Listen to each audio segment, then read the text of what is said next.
Alhamdulillah. Kedua, Allahumma salli ala Muhammad. Malam ini kita telah dapat melaksanakan ibadah fardu maghrib berjamaah, dan insyaAllah lanjutkan dengan ta'lim sembari menunggu waktu Isya. Dan kajian kita setiap Selasa pertama dan ketiga bersama Ustaz kita, guru kita, Ustaz Dr. Dasmani Yahya Ma'ali Asyamah. Kita doakan semoga Allah berikan pada Ustaz kita kesehatan dan keistiqomahan, dan kita juga yang hadir. Baik, sebelum Ustaz kita persilahkan, sebagai biasa kami kembali mengajak Bapak Ibu untuk senantiasa berinfak, berwakaf. Apa yang sudah diniatkan di rumah, kita berinfak. Mari kita penuhi bakul-bakul yang dibawa oleh pengurus yang kita peruntukkan untuk kegiatan pendidikan di Yayasan Hamalatul Quran Kampar, yaitu sekolah tahfiz Hamalatul Ilmi. Alhamdulillah sudah mulai berjalan sejak bulan Juli. Baik, yang kedua insyaAllah Jumat depan, itu termasuk Jumat yang keempat, juga jadual yang juga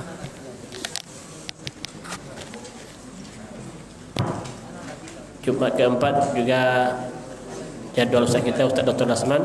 Mudah-mudahan kita nanti bisa hadir juga pada Jumat yang keempat nantinya. Baik, sembari infak, wakaf, sedekah kita kumpulkan kepada Ustaz.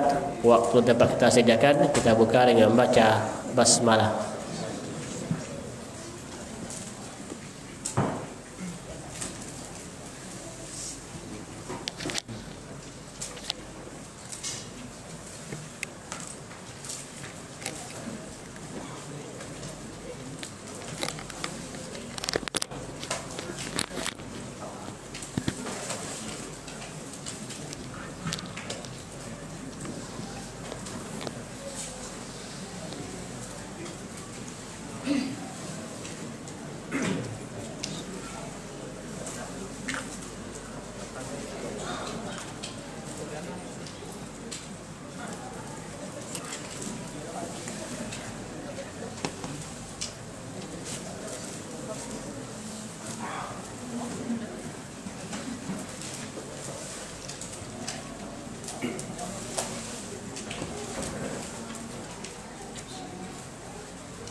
Assalamualaikum warahmatullahi wabarakatuh.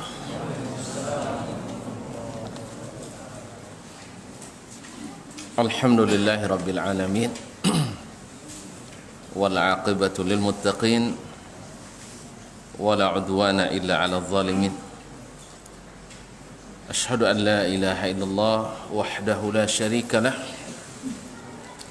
waliyus salihin wa khaliqul khalqi ajma'in, ورازقهم وما من دابة في الأرض إلا على الله رزقها ويعلم مستقرها ومستودعها كل في كتاب مبين وأشهد أن محمدا عبده ورسوله الصادق الوعد الأمين صلى الله عليه وعلى آله الطيبين وأزواجه الطاهرات أمهات المؤمنين وأصحابه الأبرار الغر الميامين ومن تبعهم بإحسان إلى يوم الدين. أما بعد، فأوصي نفسي وإياكم أيها المسلمون بتقوى الله عز وجل، فإنه قد فاز المتقون. يا أيها الذين آمنوا اتقوا الله حق تقاته ولا تموتن إلا وأنتم مسلمون. معاشر المسلمين، معاشر المسلمات، الحاضرين والحاضرات والمشاهدين والمشاهدات bapak-bapak, ibu-ibu, saudara-saudara dan saudari-saudari yang hadir di Masjid At-Taubah Bangkinang ataupun yang menyaksikan melalui media dimanapun berada. Alhamdulillah, pada kesempatan yang berbahagia ini kita diberi Allah SWT kesempatan untuk tetap ada di majelis ilmi. Semoga Allah SWT menjadikan kita hamba-hambanya yang senantiasa mensyukuri segala nikmat dan rahmat yang diberi. Mudah-mudahan dengan demikian Allah dengan kemurahannya, dengan kasih sayangnya menambah nikmat-nikmat yang sudah ada, sehingga kita senantiasa dalam keadaan bersyukur kepadanya. Ma'asyiral muslimin, ma'asyiral muslimat, rahimanillah wa iyyakum. Mudah-mudahan salawat dan salam senantiasa disampaikan kepada Nabi besar, Nabi junjungan alam yang telah mengajarkan kita ilmu ini. Semoga Allah jadikan kita istiqamah, teguh, tegar dan sabar mengikuti ajaran-ajarannya, menegakkan sunnah-sunnahnya. Ya Allah. Ma'asyiral muslimin wa ma'asyiral muslimat, kembali kita bersama Imam An-Nawawi rahimahullah ta'ala melalui kitabnya Riyadhus Salihin, taman orang-orang saleh. Semoga kita bisa menikmati indahnya taman ini dan mudah-mudahan membawa kita betul-betul sampai ke taman surga yang dijanjikan Allah untuk hamba-hambanya yang beramal saleh. Amin ya rabbal alamin. Semoga Allah membalas jasa besar Imam An-Nawawi dan para ulama kita yang telah mewariskan kepada kita khazanah ilmu ini. Amin. Kita masih dalam babu al-yaqin wa tawakkul atau tawakkul wal yaqin. Bab tentang yakin dan tawakal. Pada pertemuan sebelum ini disebutkan oleh Imam An-Nawawi kisah Nabi kita alaihi salatu wassalam ketika hijrah ke Madinah. Beliau merencanakan, mengatur strategi, mempersiapkan dengan rapi dan teliti. Kemudian setelah itu menyerahkan hasilnya hanya kepada Allah Subhanahu wa taala. Inilah yang tawakal. Yaitu tawakal itu kita bersiap dengan segala persiapan yang kita miliki, seolah-olah itulah yang kita andalkan. Sebelum melakukan suatu pekerjaan kita siapkan, itu yang kita andalkan, dan di saat kita menempuh atau melaksanakannya kita tanggalkan iktimad kita kepada sebab tadi dan serahkan hanya kepada Allah SWT, seolah-olah sebab itu tidak ada pengaruhnya sama sekali. Ma'asyiral muslimin, ma'asyiral musliman dirahmati Allah. Kalau Allah menghendaki kan tinggal kun fayakun, selesai sampai Nabi di Madinah. Sama juga dengan kalau Allah, seandainya Allah menghendaki, Allah beri kita hidayah semuanya dengan kun fayakun. Bangkinang semuanya sunnah, Masya Allah, selesai, tidak ada bantah-bantah lagi gitu. Iya tak? Tapi Allah menghendaki. Siapa yang mencari, mau mendaki, jalannya kan mendaki itu. Siapa yang mau menempuh jalan hidayah, terbuka baginya. Tetapi memang harus siap dengan segala konsekuensi. Ya, karena yang rugi itu harus beriman, beramal saleh, kemudian saling menasihati untuk di atas kebenaran. Dan kebenaran itu tentu ada lawannya, yaitu kebatilan. Ya, kalau terjadi misalnya dua kubu yang saling bertentangan, kemudian bertentangan yang tak bisa dipersatukan, berarti salah satunya pasti ada dalam masalah. Nah, silakan Pak. Ya, salah satunya mungkin ada dalam masalah. Dan tentu saja yang menentukan mana yang terbaik atau mana yang selamat itu adalah dengan petunjuk Allah Subhanahu wa taala. Tapi kalau seandainya tidak bertentangan, itu hanya perselisihan biasa. Perbedaan selera itu biasa. Yang suka kacang goreng dan kacang abu itu tidak masalah.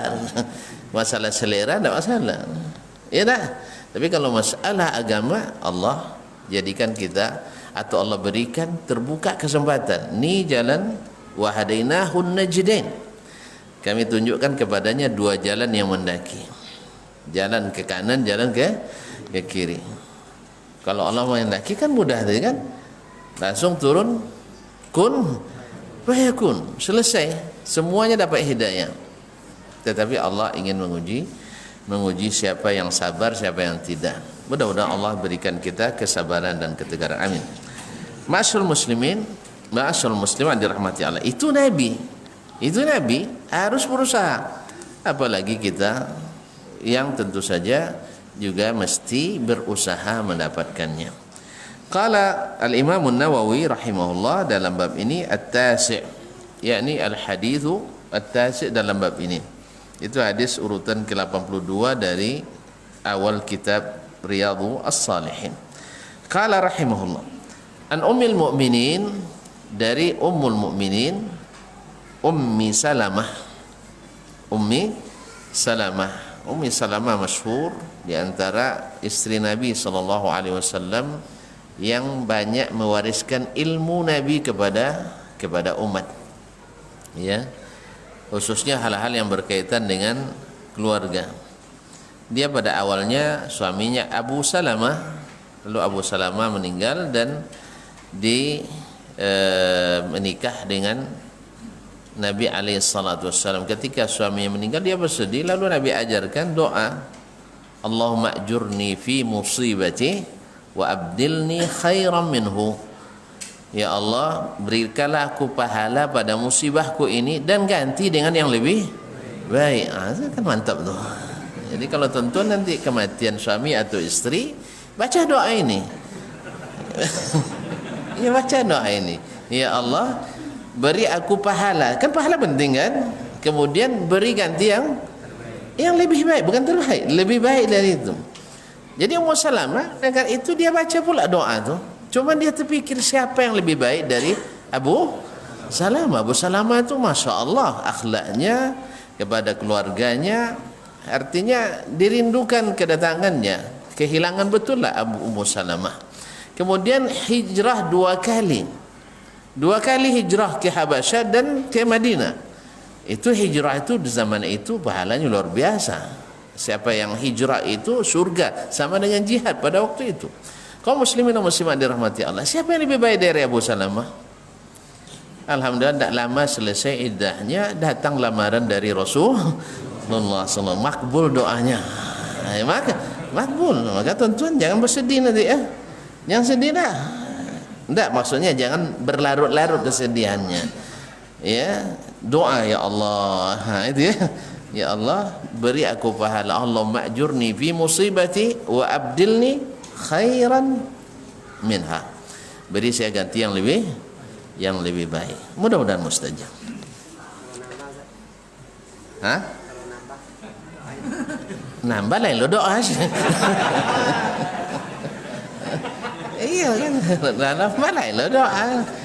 Nah, banyak-banyak doa Rabbana hablana min azwajina wa dzurriyyatina qurratan a'yun waj'alna lil muttaqina imama.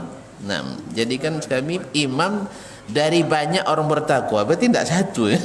Banyak orang bertakwa. Banyak doa itu. Ya, yes, ya. Tapi yang makbul yang tentu Allah yang mengabulkan, ya saya tidak tahu. Mudah-mudahan kalau makbul semua ni bah. Kaum muslimin dan muslimat, semuanya sudah ada rezekinya. Ya, rezeki dan banyak berdoa. Dan ini yang dilakukan oleh Ummu Salamah radhiyallahu taala anha. Ketika dilamar oleh Nabi sallallahu alaihi wasallam, dia ada alasannya. Ya, maklum yang melamar ni Nabi kan. Rasanya tidak pantas gitu. Menurut dia, lalu katanya, ya Rasulullah, saya perempuan pencemburu. Kemudian saya punya anak kecil, masih bayi, si Zainab binti Abi Salamah masih kecil, masih menyusui lah, masih kecil, masih balita. Lalu kata Nabi SAW, adapun sifat cemburumu nanti aku doakan. Kalau doa Nabi kan, samanya kalau bini akan kalau kencinan dia tak penyabar dah cunyi kan, caklah sok doanya. Ya doa kan, dia tak penyabarnya kan, caklah doanya. Mudah-mudahan mau kabul, kalau tak sabar je lagi. Kalau taknya sabar awak yang sabar. Jadi kaum muslimin dan muslimat dirahmati Allah SWT. Jadi dan doakan. Adapun anak nanti Ammar ibn Yasir yang akan pelihara. Jadi Zainab akhirnya dipelihara oleh Ammar ibn Yasir radhiyallahu taala anhu wa an abihi wa an ummih.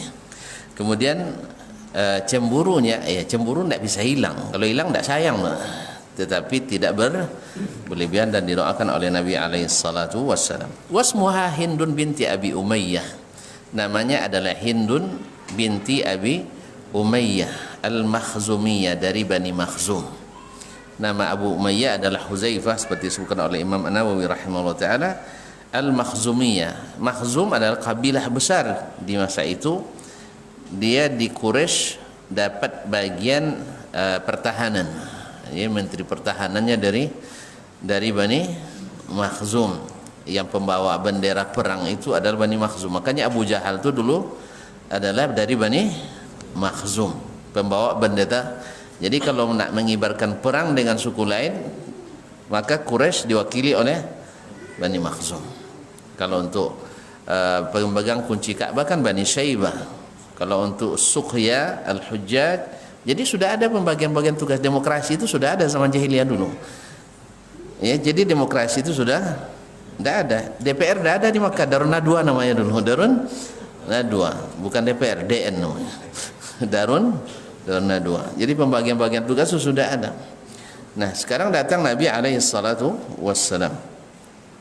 Radhiyallahu ta'ala anha anna Nabi sallallahu alaihi wasallam kana idza kharaja min baitihi, bahwa Nabi sallallahu alaihi wasallam selalu atau apabila keluar dari rumahnya, qal bismillah. Keluar dari rumah dengan membaca bismillah. Tawakkaltu 'ala Allah. Aku bertawakal kepada Allah. Allahumma inni a'udzubika, ya Allah, aku berlindung kepadamu, an adilla, saya sesat. Ya, saya berlindung kepadamu dari sesat. Au udalla, atau disesatkan. Ya, kalau sudah keluar tu potensi ini ada. Kalau tidak tersesat, disesatkan. Kalau sudah keluar. Jadi kita juga keluar menuntut ilmu ni juga minta perlindungan kepada Allah SWT. Jangan sampai salah tuntut. Kalau salah kaji, kan ada salah kaji, bapak asung kan. Jadi kaum muslimin dan muslimat dirahmati Allah. A'udzubillahi an adilla au udalla. Saya minta perlindungan kepadamu jangan sampai sesat atau disesatkan oleh orang lain. Sesat atau disesatkan orang lain. Au azilla au uzalla, atau tergelincir. Ya, digelincir atau digelincirkan. Diselewengkan, kita sendiri yang menyeleweng atau diselewengkan oleh orang lain. Ada inisiatif sendiri, kadang-kadang ada karena godaan orang lain. Au azlima, atau aku berlindung kepadamu dari berbuat zalim kepada orang lain atau pada diri sendiri. Au uzlama, atau dizalimi oleh orang lain.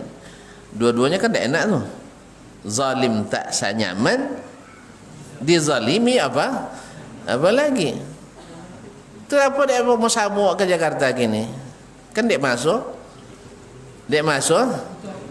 Masa dizalimi? Iya. Iya enggak? Apanya Nabi kalau dizalimi? Apa suruh Nabi kalau kena zalimi? Sabar ya.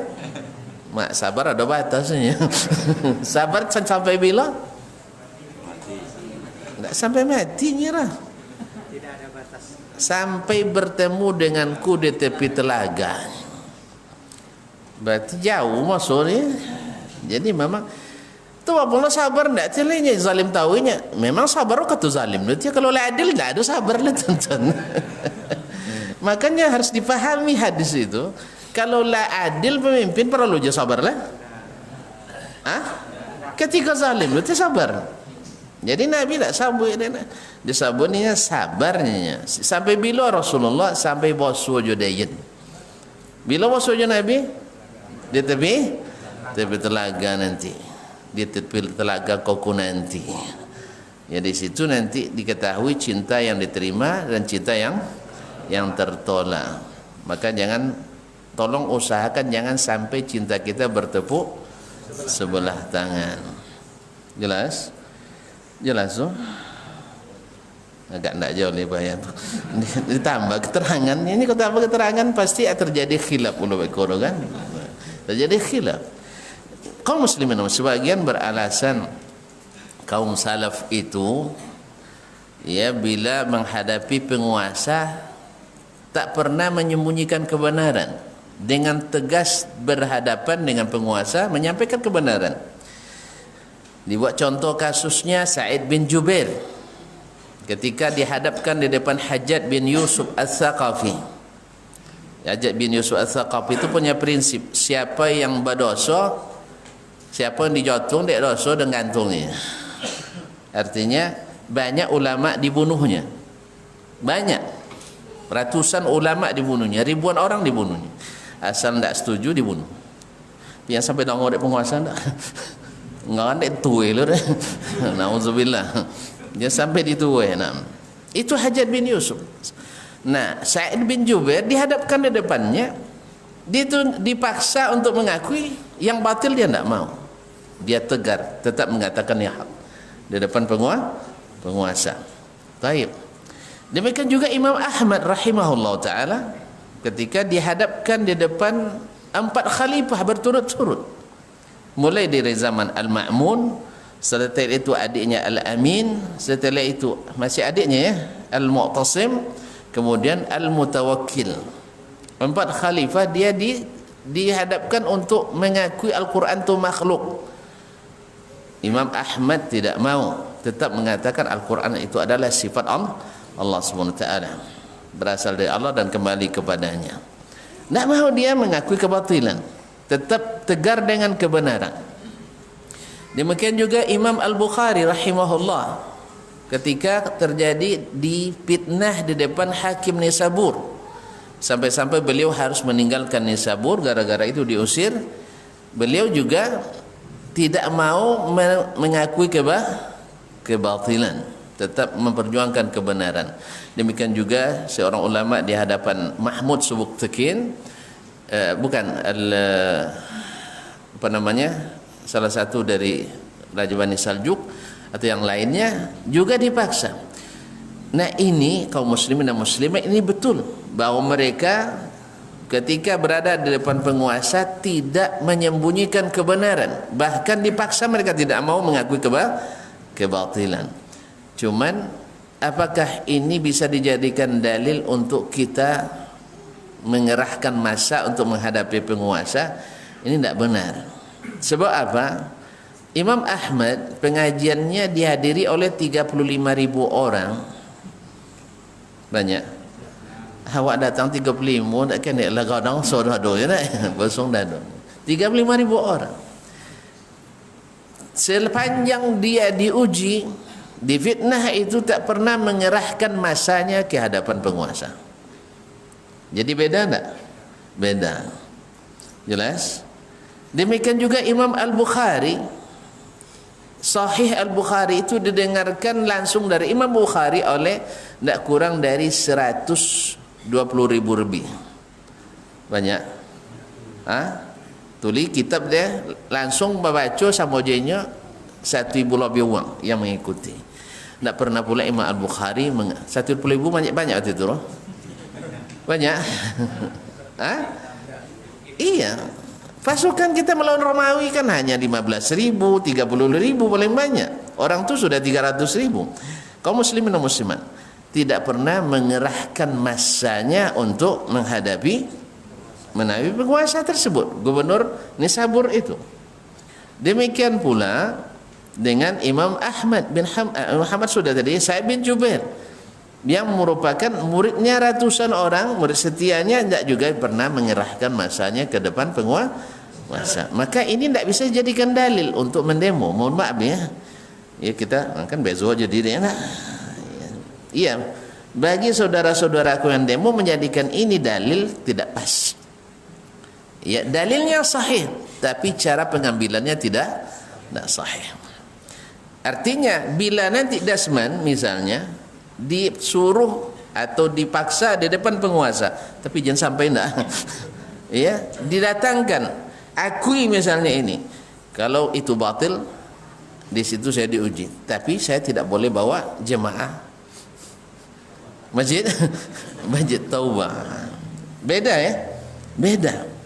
Sekarang enggak, kita yang mengerahkan massa kemudian mendatangi penguasa. Kalau di sana penguasa yang menyeret mereka dipaksa datang ke hadapan penguasa dan tidak membawa, ya tidak mengerahkan massa. Jadi beda antara sikap as-salaf dengan sikap al-khalaf. Kita sudah tahu bahwa bedanya fadlu ilmi salaf ala ilmi al-khalaf. Dan ketahuilah ketika terjadi fitnah di antara para pembesar pemerintahan di masa Ali bin Abi Thalib dan Muawiyah, ini sudah sering kita ingatkan dulu, mungkin dah lupa lagi sekarang, bahwa di saat terjadinya fitnah antara Ali dan Muawiyah yang berakibat dengan perang Siffin, ya, perang Siffin, Ibnu Hajar rahimahullah menyebut di saat itu lebih dari 35.000 sahabat yang hidup masih.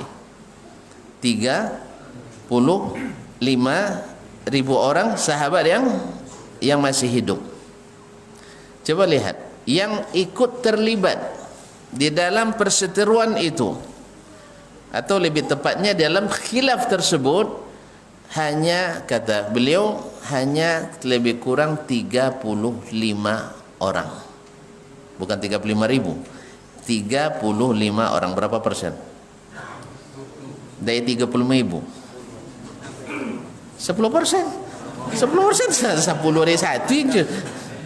0,001%. Jadi dari 1.000 hanya ikut 1 orang. Jelas? Jadi mereka, fitnah itu dilarang oleh Nabi kita ikut di dalamnya. Nabi melarang kita ikut dalam fitnah yang terjadi. Jadi kalau bukan karena hadis, awak dapat wais ya. Ya, semangat kita. Cuman karena hadis melarang kita. Melarang kita untuk membuka aib orang yang berkuasa. Ya, kita sendiri yang tidak berkuasa. Amun sabut ayat buat dapat uang? Amun tak? Dan sabut kini ya. Tak ada kita yang rela, apalagi mereka yang berkuasa. Ya, semua apa? Dan penguasa itu, kaum muslimin dan muslimat yang dirahmati Allah Subhanahu wa taala, bila terpaksa mereka melanggar.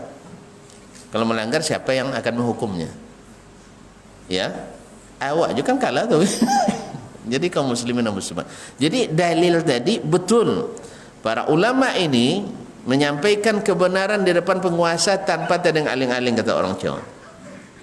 Tidak ada yang mereka sembunyikan, karena kalimatu haqqin inda sultanin jair. Kalimat hak harus ditegakkan sekalipun di depan pemerintah yang zalim. Tetapi beda caranya. Beda caranya. Siapa yang bisa berhadapan, silakan datangi, tetapi tidak dengan mengerahkan Masa, karena masa ini mohon maaf ya, masa kita pada umumnya orang yang terdidik atau tidak? Nah, kebanyakan tidak terdidik. Mohon maaf, kalau lah bongi ya sengawak je ni bongi. Lah puai dek ngaji bongi, kenapa gak? Hah? Dan kan itu kaum muslimin dan muslimat dirahmati Allah. Ini yang datang itu orang yang marah atau yang orang sedang bergembira? Orang marah. Bongi karena ada undang-undang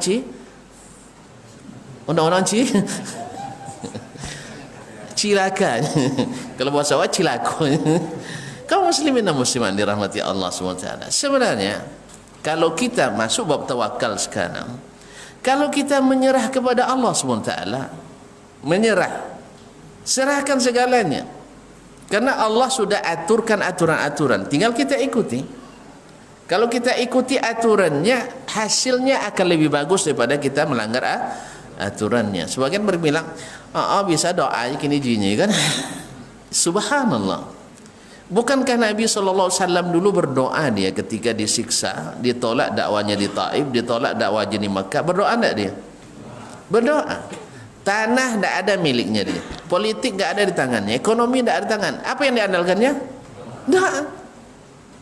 Bahkan ketika ada malaikat yang datang untuk menjatuhkan 2 gunung di Mekah, ditimpakan kepada mereka azab, dia bilang tidak, saya masih berharap semoga Allah keluarkan dari tulang sulbi mereka, masih tulang sulbi, yaitu para keturunan yang hanya beribadah kepada Allah. Doa tak? Doa. Dia bermanfaat kaum muslimin dan muslimat dirahmati Allah. Siapa yang bilang doa? Doa itu silahul mu'min. Doa itu silahul mu'min. Kalau sempat doa kita diberikan pemimpin yang saleh atau pemimpin yang ada dijadikan saleh, ada yang mustahil? Nah, kemudian kalaupun tidak jadi saleh nanti berdosa kita. Tapi kalau kita ikut menambah dia tidak saleh, berdosa? Berdosa. Ya, dengan pembangunan kita, dengan aksi-aksi kita, kemungkinan semakin menjadi-jadi ketidaksalehannya. Berdosa tak kita? Berdosa.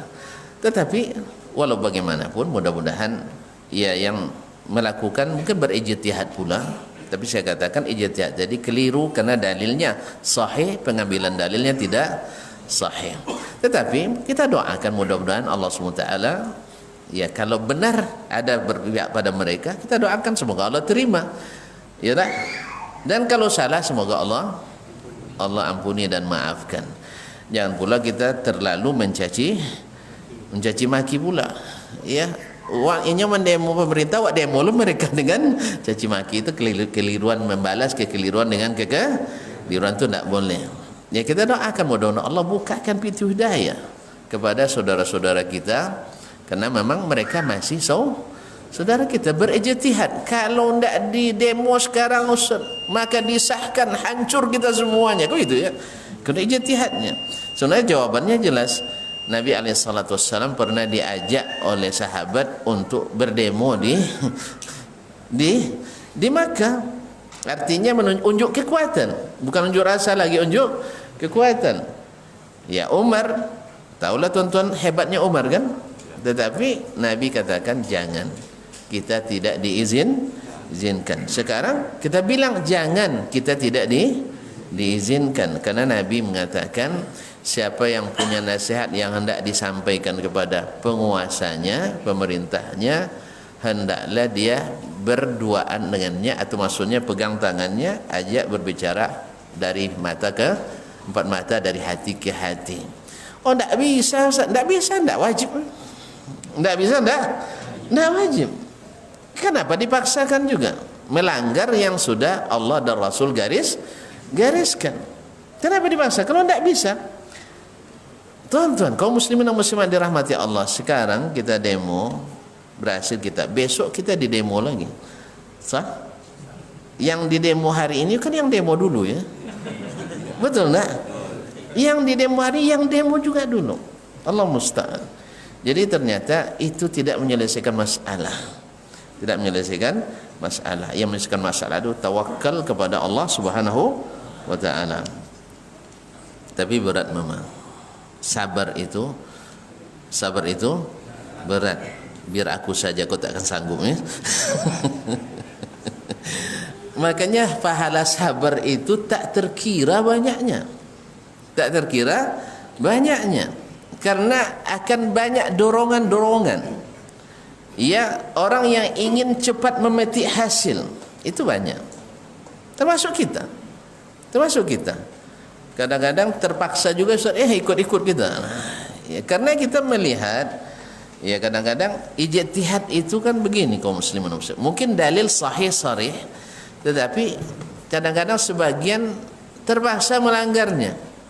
Terpaksa melanggarnya karena ada sesuatu menurut pertimbangan ilmunya mereka pada saat itu, para ulama pada saat itu, ini adalah membabir tikabi akhaffid dararaini. Ada dua mudarat yang kalau dibiarkan dua-duanya bermudarat, maka diambillah mudarat yang paling kecil. Itu ijtihad. Ya kita hargai, mudah-mudahan kalau salah Allah ampuni, kalau benar semoga diberikan taufik. Tapi kalau ditanya ke kita, ya kita katakan dalilnya jelas, sahih, sarih, dan dalil yang digunakan untuk melakukan itu adalah tidak sesuai. Karena apa? Karena pelaksanaannya tidak sama, aplikasinya tidak sama. Imam Ahmad dipaksa datang, Imam Al-Bukhari diseret datang ke depan penguasa, sah?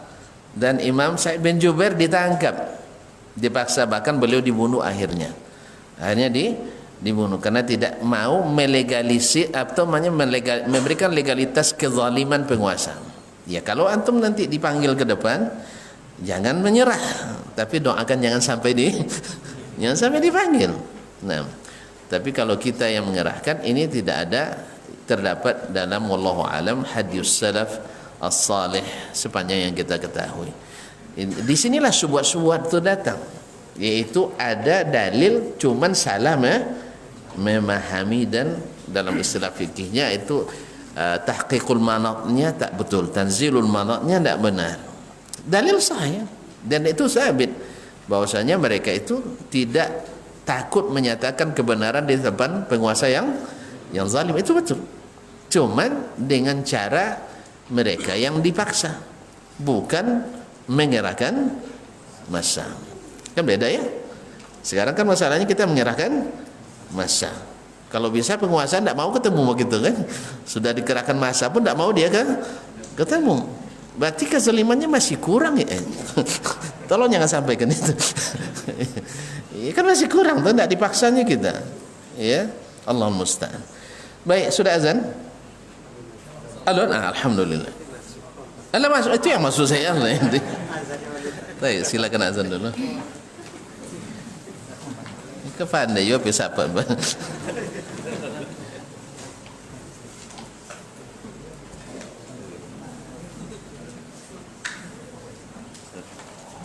Allahu Akbar, Allahu Akbar. Allah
Ma'asyiral muslimin, ma'asyiral muslimat, rahimanallahu wa iyyakum.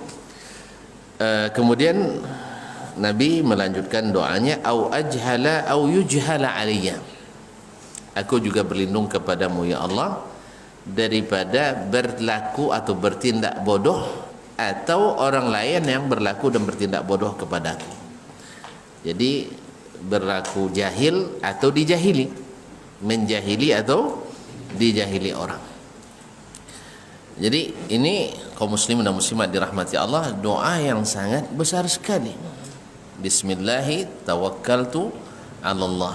Dan riwayat lain nanti setelah ini, la haula wala quwwata illa billah. Allahumma inni a'udzubika an adhilla aw udhalla aw azilla aw uzalla aw adhlima aw udhlama aw ajhala aw yujhala alayya. Ya Allah, aku berlindung kepadamu, atau bismillah, dengan nama Allah aku berjalan, aku keluar, ya, tawakkaltu 'ala Allah, aku tawakal kepada Allah. Ya Allah, aku mohon perlindungan kepadamu dari sesat dan menyesatkan, atau tergelincir atau menggelincirkan, atau berbuat zalim atau dizalimi, kemudian berbuat jahil atau dijahili. Ini sebenarnya kaum muslimin dan muslimat, kalau kita rutinkan ini, dan sempat seluruh lisannya umat Indonesia ini, umat Islam Indonesia mengucapkan ini, subhanallah, kalau dikabulkan Allah, yang jahil-jahil itu hilang nanti. Iya, yang zalim-zalim itu tumbang. Karena tumbangnya kezaliman itu kalau sampai ke puncaknya lekas tumbang. Makanya orang komunis cepat tumbangnya karena kezalimannya luar biasa. Silakan tuan-tuan catat bahwasanya kekejaman komunis membantai orang itu rekor tertinggi dunia. Rekor tertinggi dunia. Bacalah namanya Pol Pot. Wah, mana orang? Yang sahabat kamu jahil itu. Wang? Vietnam. Kamboja, Vietnam. Nah, itulah. Kamboja, Kamboja, Nam. Berapa orang dibunuh dah? Nya bantu aculunnya nya bahasa Jawa. Tapi 2 juta habis dah. 2 Mussolini, orang mana? Apa akidah? Komunis. Berapa habis dah? Ngeneknya 21 juta. Stalin, orang mana? Rusia. Apa akidah? Komunis. Berapa habis dah? Anak boleh. Nama dah oleh anak boleh juta. Dan seterusnya kaum muslimin dan muslimat. Jadi makanya Uni Soviet lebih cepat jatuh dibanding dibanding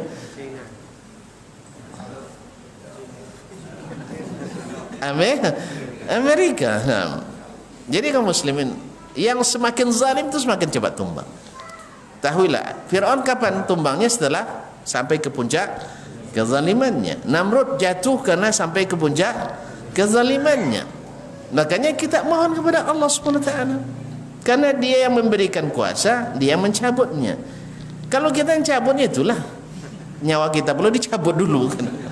Makanya ikutilah cara yang disyariatkan dan sabar. Saya sabar, orang zalim buat sabar aja nya.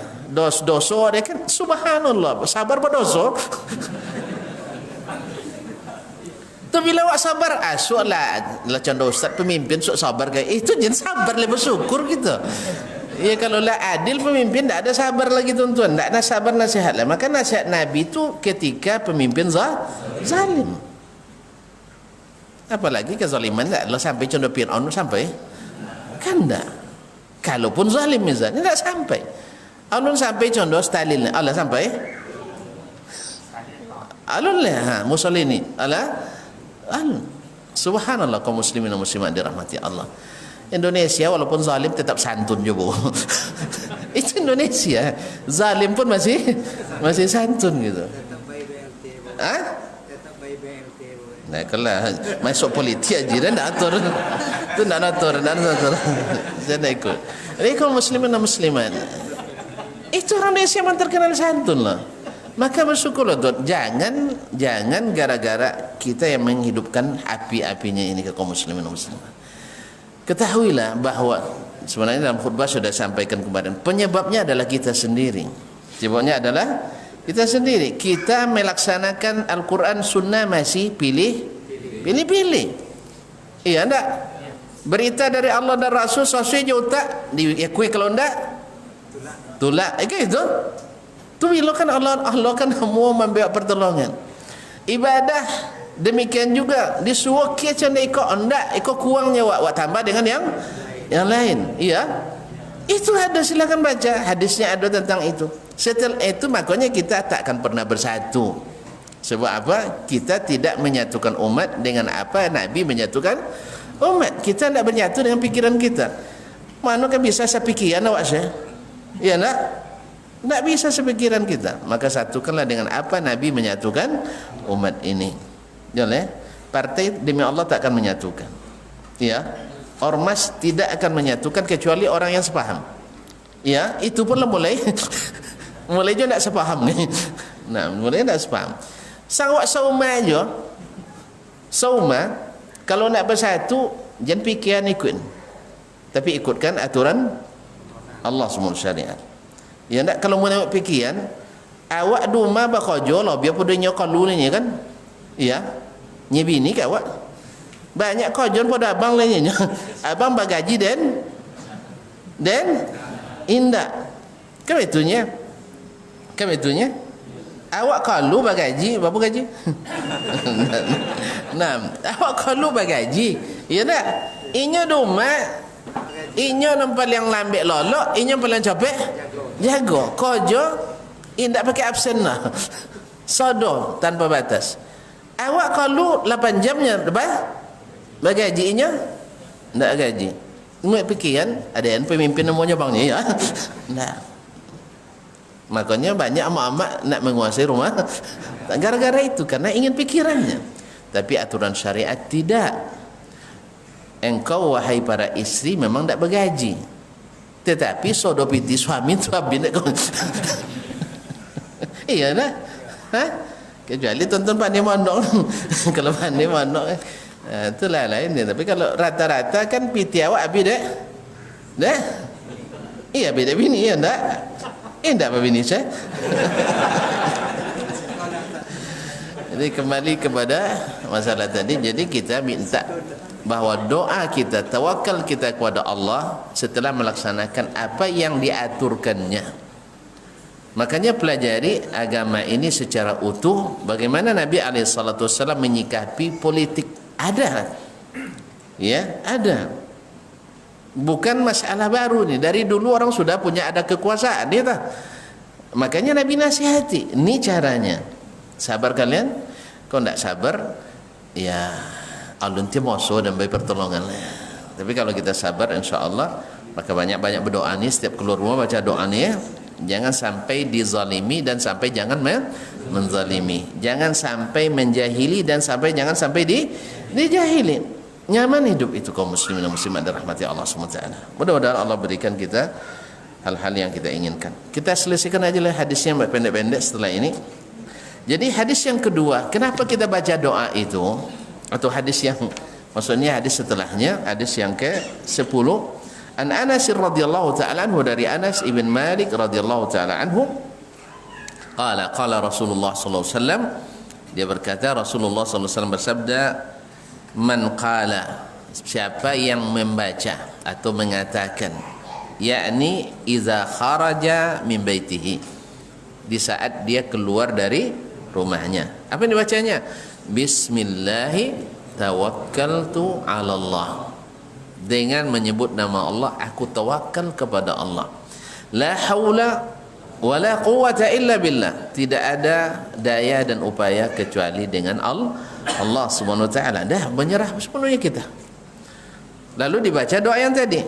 Ketika kita membaca ini, kaum muslimin dan muslimat, dikatakan yuqalu lahu, dikatakan kepadanya, hudita, kamu telah diberikan hidayah. Kalau dapat hidayah, selesailah. Iya kan itu? Kan kita minta perlindungan tadi, jangan sampai tersesat, jangan sampai tergelincir.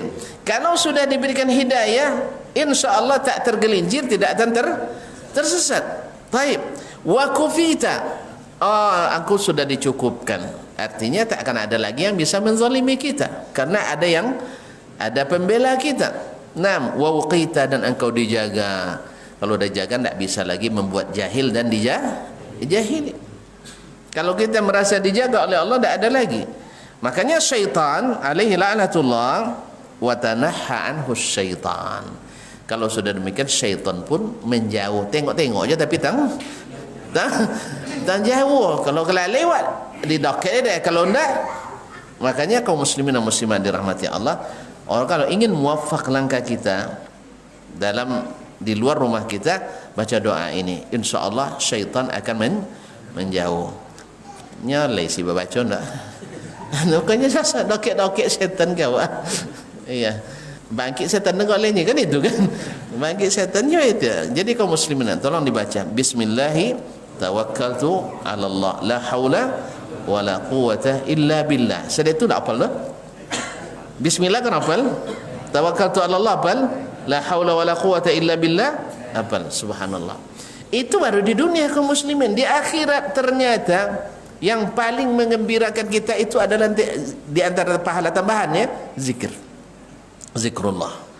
Terkadang dia awak cando apa nomor kan tak maaf je cando awak dulu wang kampung awak go wacu ya ketika di bait tanah di pemerintah di Terantan dak amur dulu nanam dah kan dak amur dah ketika muwa dulu sawit dak mau bali kan sudah itu kasan wang ditanam je dia mana rajin menanam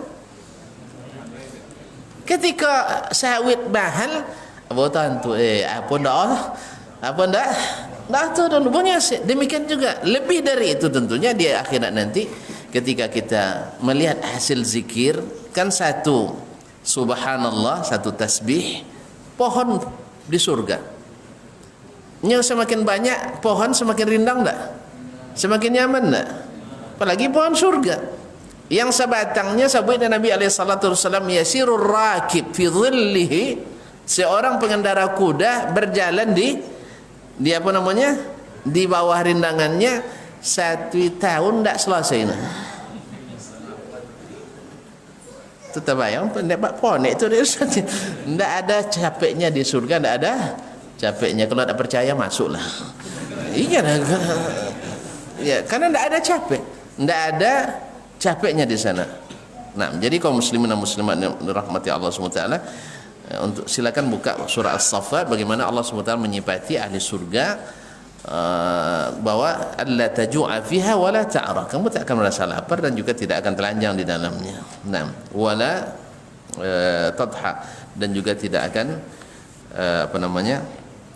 capek. Jadi kaum muslimin dan muslimat dirahmati Allah SWT, dan riwayat lain yakni syaitan li syaitan akhar, syaitan berkata ke syaitan yang lain, kaifa laka birajulin, gimana lagi kamu bisa mengganggu seorang qad hudiyah, telah diberi hidayah, wa kufiyah, dan sudah diberikan kecukupan, dijaga, wa wuqiyah, dan dipelihara.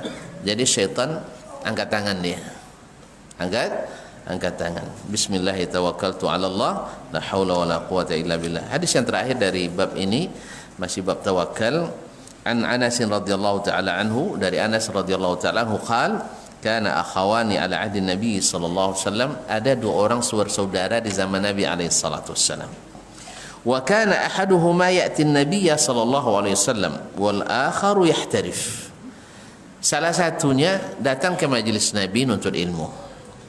Tentu kalau bertemu Nabi kan cari ilmu. Yang satu yahtarif, yang satu pergi bekerja. Mancai. Kalau kau jangan CPT kan? Iya, kalau kamu saja ke ilmu. Iya. Kalau ke apa namanya? Padepokan cari lemu. Iya, padepokan cari lemu. Kalau ke masjid cari ilmu, ketemu Nabi cari ilmu. Baik.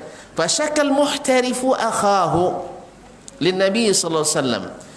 Nengok kawan kamu saja je kerja. Mak sanang hidup kan itu kan.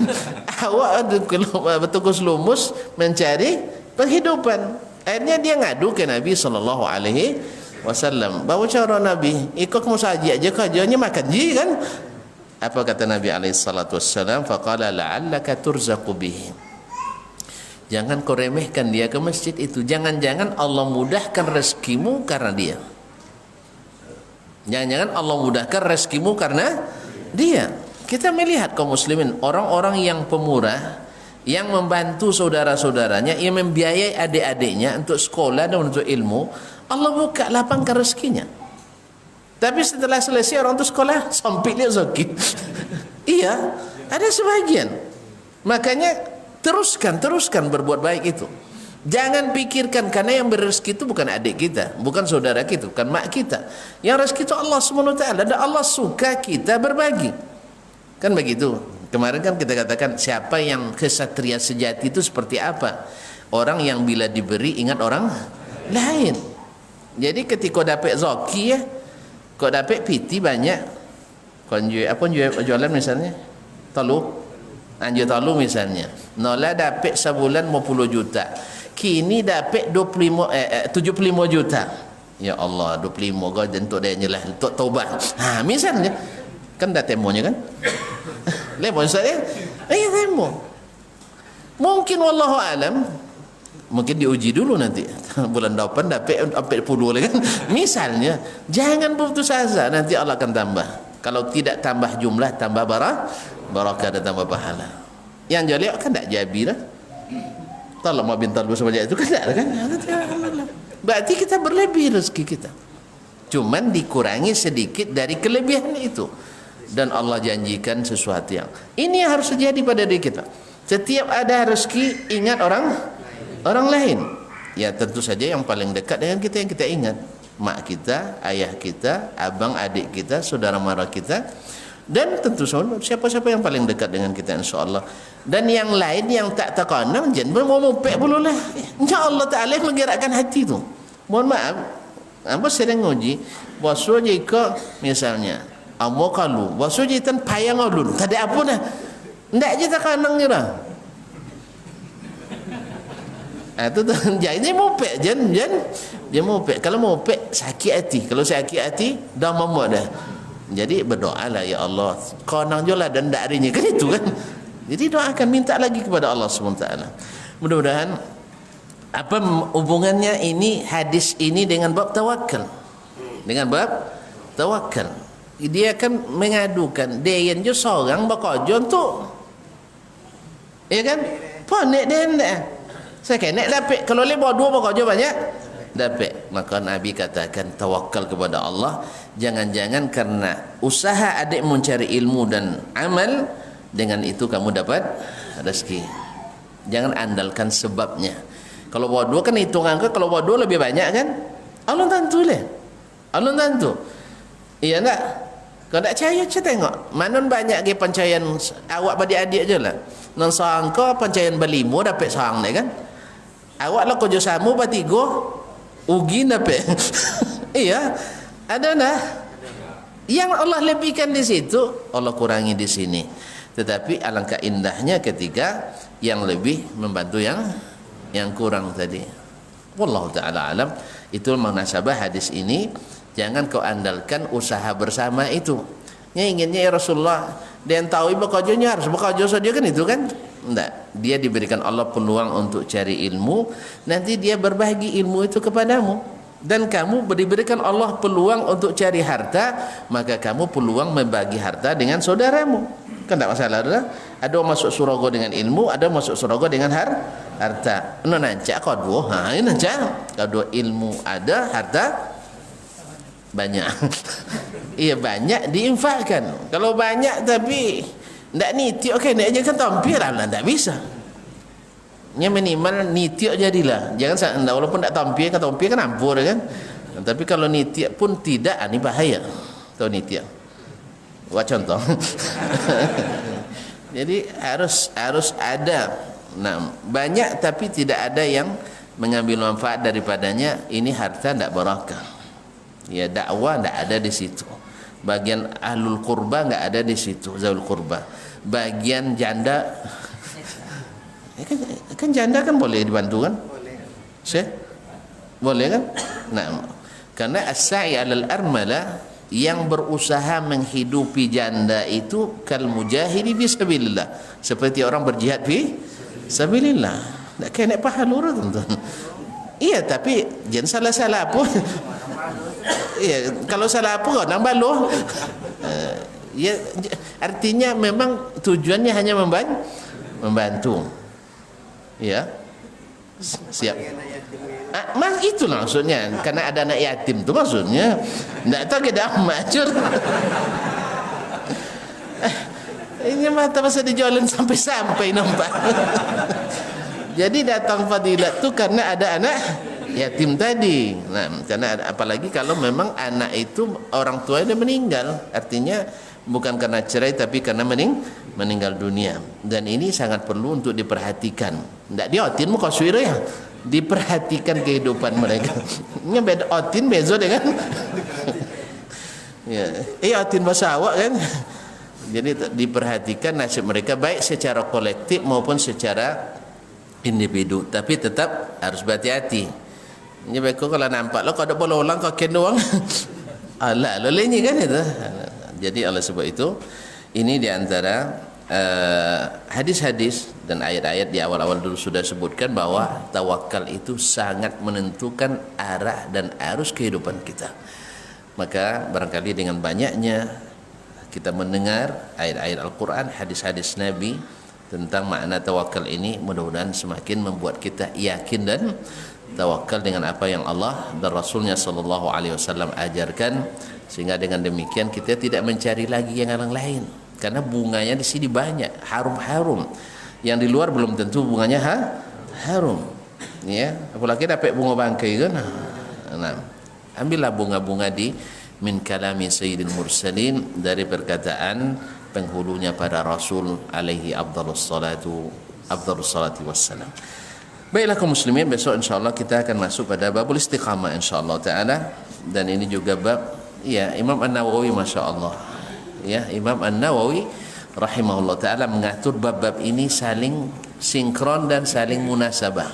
Mudah-mudahan Allah SWT mudahkan kita untuk menuntut ilmu dari beliau, dan semoga Allah lapangkan kuburannya, Allah tempatkan dia di tempat yang tertinggi, amin ya rabbal alamin.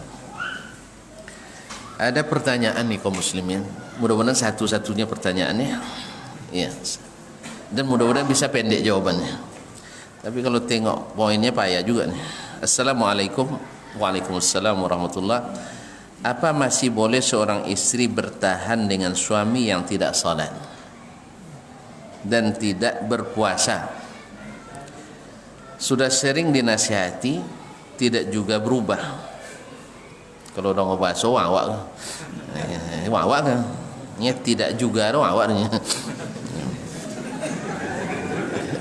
Ya, awak paham bahasa ni kan. Dan suami suka marah.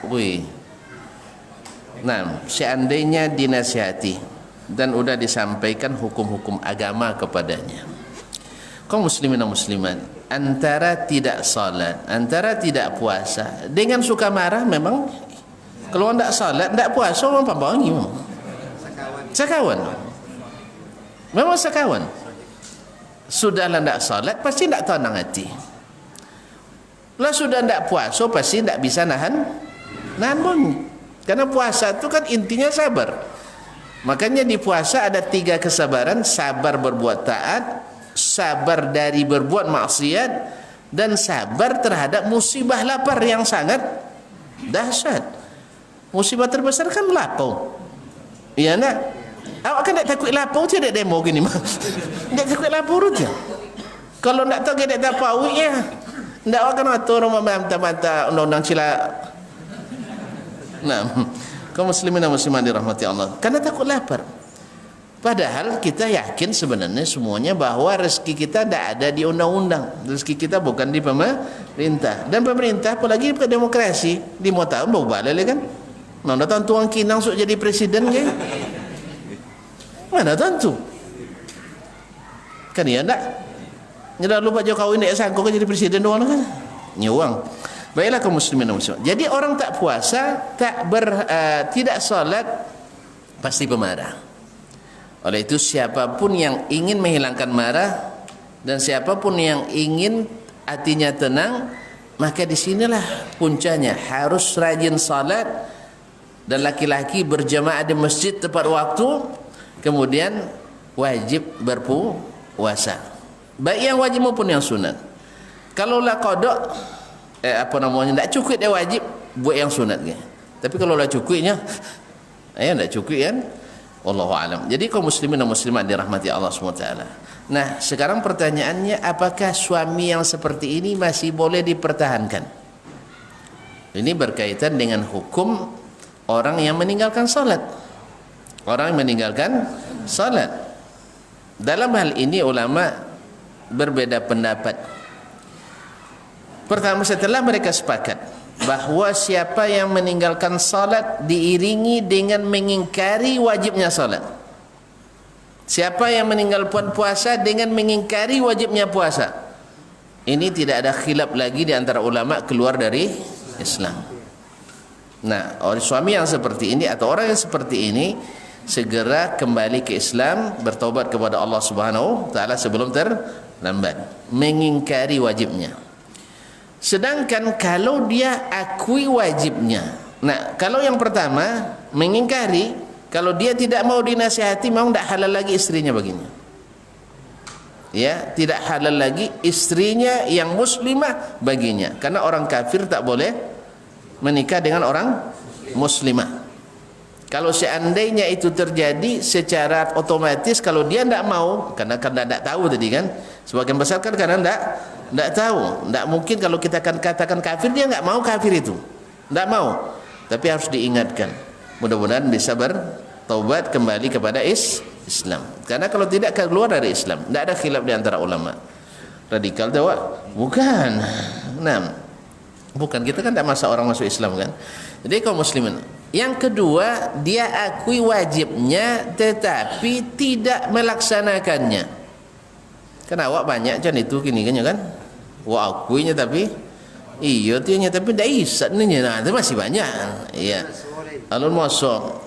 Ada hal-hal yang sifatnya diakui sudah cukup, cuman masih belum meninggalkan, dosanya tidak seperti solat ini, tidak seperti puasa, karena puasa solat itu dan puasa itu adalah rukun.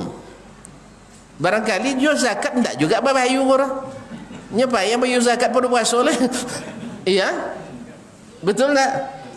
Iya, kalau menurut Basnas sebagian besar orang Islam Indonesia tidak bayu zakat nah, nyedek musikin. Kan banyak musikin kan. Tidak, yang wajib zakat ya sebagian besar belum iya ya Pak Haji. Jadi sebagian besar wajib zakat belum mau bayar zakat, belum bayar zakat walaupun mengakuinya. Nah, kalau masih mengakui wajibnya, maka terjadi khilaf kalau masalah salat. Pertama, pendapat Imam Ahmad dan Imam Malik rahimahullah, Ishaq bin Rahawai, dan masih banyak ulama yang lain, Al-Auza'i, Al-Sya'bi, Ibrahim An-Nakhai, bahwa mereka ini adalah keluar dari Islam. Karena hadis-hadisnya jelas bahwa pembeda antara kita dengan kekufuran itu adalah salat. Siapa yang meninggalkan salat berarti kafir. As-salatu imaduddin, salat itu adalah tiang agama. Man aqamaha faqad aqamad-din. Yang agama, siapa yang mendirikannya berdiri agamanya. Kalau siapa yang tidak mendirikannya, faqad hadabadin, runtuh agamanya. Kalau untuk agama, ada agama boleh? Ya kan tak? Zahirnya seperti itu. Sedangkan Imam Asy-Syafi'i rahimahullah ta'ala berpendapat lain, tapi juga tidak ringan, yaitu tetap Islam. Tetap Islam, tetapi wajib disuruh bertaubat. Wajib disuruh bertaubat. Pemerintah dalam hal ini diwajibkan untuk menyuruh, memaksa orang ini bertaubat dan salat. Kalau tidak mau, maka pemerintah punya hak untuk menjatuhkan hukuman, tapi tidak had. Kalau tadi kan murtad dia kan had ridda. Kalau ini tidak ada hadnya. Tergantung hukum yang dipandang oleh pemerintah Islam pada waktu itu. Walaupun boleh sampai dibunuh. Ya, kalau itu keputusan, karena mengganggu dan merusak. Ini benalu, lebih dari benalu. Apa alasan Imam Asy-Syafi'i rahimahullah ta'ala? Karena dia masuk Islamnya itu yakin. yakin. Sekarang dia tidak salat itu tidak yakin keluar dari Islam, sebab ketika kita tanya, Anda Muslim? Dia katakan Muslim. Bahkan kalau ada agamanya diganggu oleh agama lain, dia pertama dia membela agamanya. Berarti Islamnya yakin, keluar dari Islamnya tidak yakin. Ya, karena tadi subuhat dia tidak berilmu tentang itu, makanya wajib pemerintah memaksanya untuk kembali mendirikan salat dan bertaubat. Imam Abu Hanifah sama dengan Imam Syafi'i, tidak kafir, cuman boleh dihukum tapi tidak boleh sampai dibunuh. Berarti mana garang Imam Syafi'i pun. Kau Imam Syafi'i sini, dan kalau sampai Imam Syafi'i dakwah dengan kinang payah juga. Jadi kaum muslimin dan muslimat dirahmati Allah. Nah, oleh itu, kalau berdasarkan pendapat pertama, yaitu jumhur, keluar dari Islam berarti tidak boleh dipertahankan lagi, karena konsekuensinya dia keluar dari Islam. Kalau berdasarkan pendapat Imam Asy-Syafi'i rahimahullah ta'ala dan juga Imam Abu Hanifah, maka dia wanita ini pertama tentu berkewajiban menasihati, dan juga keluarga, kalau tidak bisa istri menasihati, dan nasihati keluarganya. Kalau tidak, maka wanita ini berhak untuk dipisahkan, berhak untuk minta berpisah dengannya. Apa kan dia orang lain? Solat indak, zakat jalan indaknya musikin, iya kan? Iya kan, tak ada sampai zakat dari dia. Pembuang gila lah, ajajan penumbuk ke. Jadi kaum muslimin dan muslimat tidak ada yang bisa diharapkan. Sudahlah agamanya rusak, akhlaknya bobrok, maka wanita ini berhak secara syar'i untuk minta dilepaskan. Ya, kalau dia mau tetap dengan istrinya ini, ya segera bertaubat. Jangan menyiksa anak orang atau mak orang, ya kan? Karena berimbas pada anak-anak, keluarga dan sebagainya. Oleh itu saya mengajak siapapun kita untuk menjaga solat ini dengan sebaik-baiknya, dengan sesempurna-sempurnanya, dengan mencontoh Nabi alaihissalatu wassalam, karena dia adalah amalan andalan kita. Makanya sekali lagi, tentu saja kita doakan mudah-mudahan suami dari ibu yang bertanya ini atau yang mungkin ini, mudah-mudahan Allah berikan kepadanya iman, taubat nasuha, sehingga kembali kepada Islam dan kembali kepada akhlak yang karimah dengan keluarganya, sehingga mendapatkan ketenangan dan ketenteraman di dunia, dan mudah-mudahan masuk surga di akhirat nanti. Tapi secara hukum fikih, wanita ini sudah berhak untuk meminta diceraikan kalau mengikut pendapat mazhab Imam Asy-Syafi'i dan Abu Hanifah. Tapi kalau seandainya yang berlaku seperti mazhab Imam Ahmad bin Hanbal dan yang sama dengan dan Imam Malik, maka dia otomatis dipisahkan, dipisahkan. Wallahu taala alam. Dan sekali lagi kita doakan pula semoga ibu yang bertanya ini Allah berikan kesabaran untuk tetap berdoa dan berharap mudah-mudahan Allah memberikan hidayah kepada sang suami yang merupakan ayah dari anak-anaknya kalau sudah punya anak, atau masih saudara kita muslim, mudah-mudahan Allah berikan hidayah dan kembali ke jalan yang benar. Wallahu taala alam. Wa sallallahu ala nabiyyina Muhammadin wasallam. Mohon maaf dan terima kasih. Wassalamualaikum warahmatullahi wabarakatuh.